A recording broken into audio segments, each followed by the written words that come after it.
Hey guys, great to see you again as we continue our series on the Old Testament. And remember, there's a lot of things we're trying to do here. Understand a little bit more about the Old Testament and understand how God has been revealing himself through the Old Testament. We talked about progressive revelation, and we saw the fall and creation. And today we're going to talk about the law.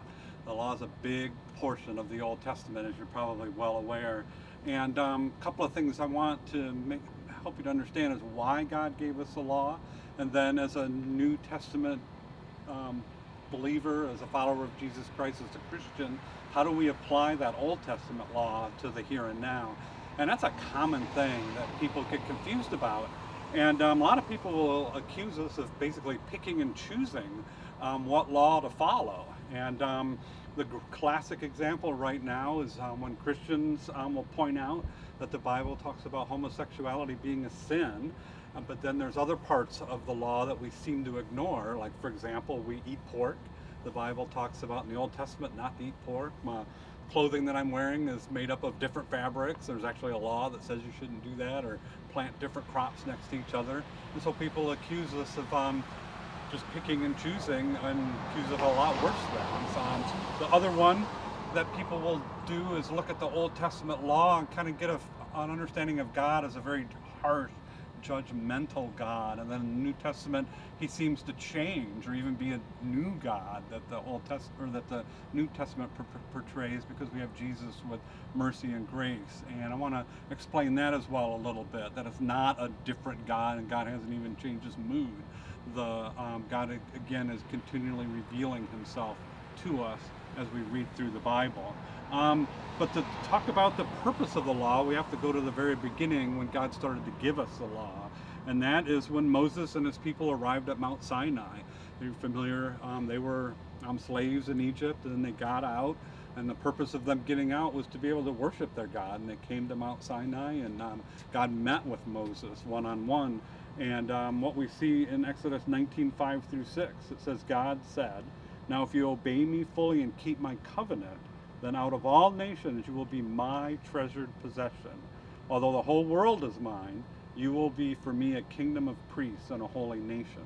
So the very first mention of the law has this word covenant in it. And what a covenant is a legal agreement between two people. In this case, it's an agreement between God and his people. What he's doing is he's showing the people, I have picked you, I'm going to dwell with you, I am going to use you to reveal myself to the rest of the world, and I have these laws and stuff that you're required to follow so that you can have a good relationship. So the very first thing is we see God chooses his people, and he's giving us standards to live by. Again, he's revealing himself to us. He wants to be connected to the human race, and he chose to do it through the Israelites. And then you're familiar with the Ten Commandments. He gave us the Ten Commandments, but the entire law that we talk about when we talk about Old Testament law is actually something like 613 commandments that are in those first 5 books of the Bible, and that's what we call the law in the Old Testament. And for hundreds of years, the Israelites followed these laws, sometimes obeying it, sometimes not obeying it. And all the history books in the Old Testament talk about how God dealt with the people when they were with him and when they were without him. And there's a lot of grace and mercy in the Old Testament. God does set these standards, but he is constantly calling people back to himself to have this relationship. And all these laws, we need to understand what kind of laws they are, these 613. And this will help us to understand how to apply them now as a New Testament believer. And basically these laws fall into 3 really broad categories. First one is what we call our civil laws. And these basically deal with disputes between individuals. If somebody stole something, how does that get handled? And how society was supposed to function as a whole. And things that we see in that section of civil laws are theft, murder, fair trading, divorce, how to dress, that kind of thing are all in these civil laws. The next section of laws is what we call ceremonial laws. And in the Old Testament, there's a lot of laws telling the priests how to go about making their offerings and how to go about helping the people worship God. And so we see laws on the festivals, how to do the offerings, what animals to eat, and all that fall under these ceremonial laws. And the third and final category is what we call our moral laws.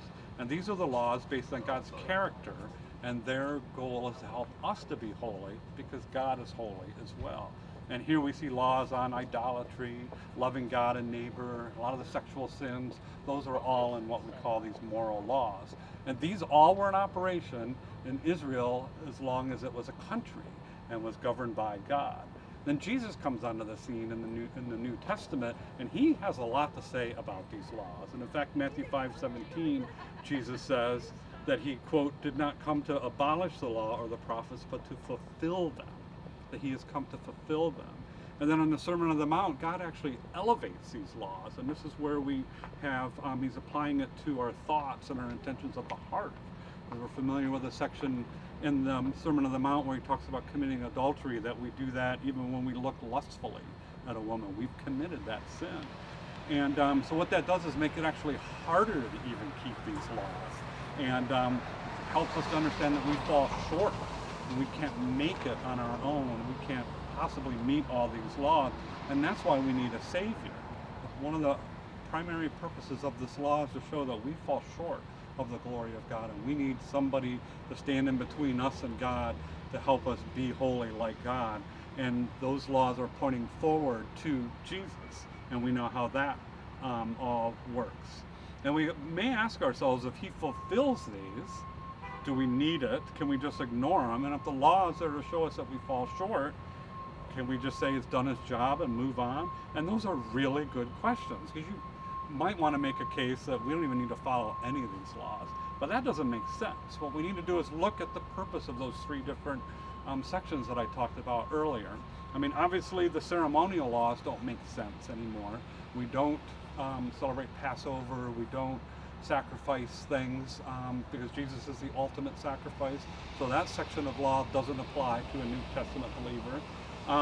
The civil laws don't make sense. We don't live in a country that has a king. We live in the United States. We have our own civil laws. And even if we lived in a country with a king, because there are some of those, it's not a king that is being led by God. So even that would be a little bit different. But those civil laws don't apply to us. We have our own civil laws. So that leaves the moral laws, and those still exist. And they are still valid because they reflect the character of God. He is holy and wants us to be holy.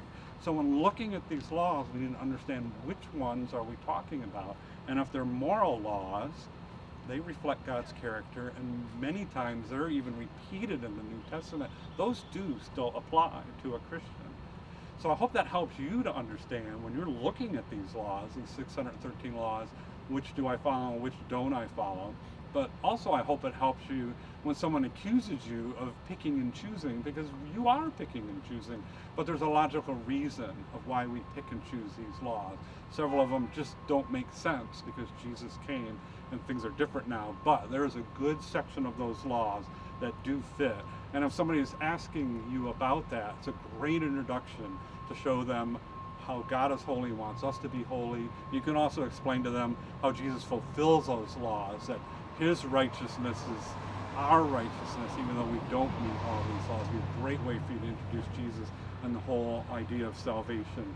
But hope this clears up what these laws are all about. And obviously, if you have any more questions, certainly ask them. You're going to have more time to discuss this in your small groups. And as usual, have fun.